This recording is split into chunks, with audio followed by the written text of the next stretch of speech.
माँ की ममता। एक छोटे से कस्बे में समीर नाम का एक लड़का रहता था। बचपन में ही पिता की मृत्यु हो जाने के कारण परिवार की आर्थिक स्थिति बड़ी दयनीय थी।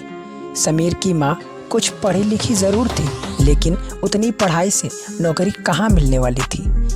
वो घर घर बर्तन मांजकर और सिलाई बुनाई का काम करके किसी तरह अपने बच्चे को पढ़ा लिखा रही थी। समीर स्वभाव से थोड़ा शर्मीला था और अक्सर चुपचाप बैठा रहता था।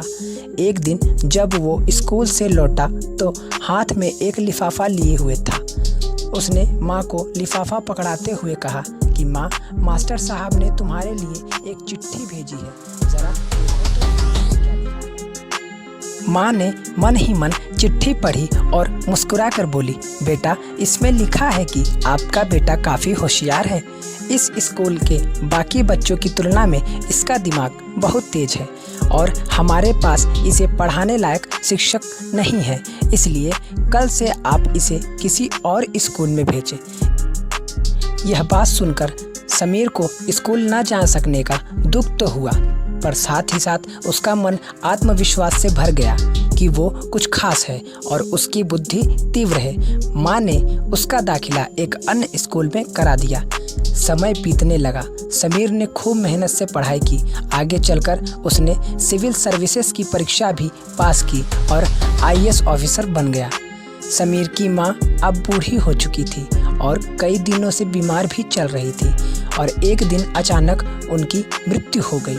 समीर के लिए ये पल बहुत बड़ा आघात वाला रहा। वह बिलख बिलख कर रो पड़ा। उसे समझ नहीं आ रहा था कि अब अपनी माँ के बिना वो कैसे जिएगा। रोते रोते ही उसने माँ की पुरानी अलमारी खोली, हाथ में उनकी माला, चश्मा और अन्य वस्तुएं लेकर उन्हें चूमने लगा। उस अलमारी में समीर पुराने खिलौने और बचपन के कपड़े तक संभाल कर रखे हुए थे।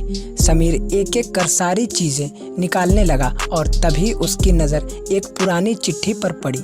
दरअसल ये वही चिट्ठी थी जो मास्टर साहब ने उसे 18 साल पहले दी थी।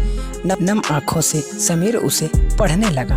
आदरणीय अभिभावक, आपको बताते हुए हमें यह अफसोस हो रहा है कि आपका बेटा समीर पढ़ाई में बेहद कमज़ोर है और खेल कूद में भी भाग नहीं लेता। ऐसा लगता है कि उम्र के हिसाब से अमीर की बुद्धि विकसित नहीं हो पाई है, अतः हम इसे अपने विद्यालय में पढ़ाने में असमर्थ हैं। आपसे सविनय निवेदन है कि समीर का दाखिला किसी मंदबुद्धि विद्यालय में कराएं अथवा खुद घर पर रखकर इसे पढ़ाएं।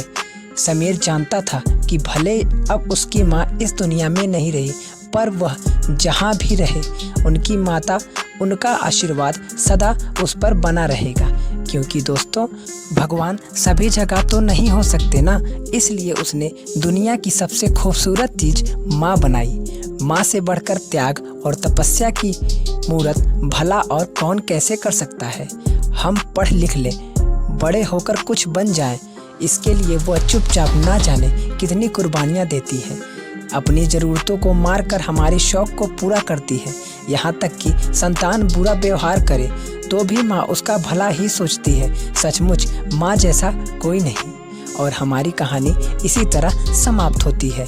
अगर आपको यह स्टोरी अच्छी लगी हो तो प्लीज़ हमारे इस स्टोरी को लाइक करना और आप नए चैनल पे नए हो तो प्लीज़ सब्सक्राइब करना। Thank you.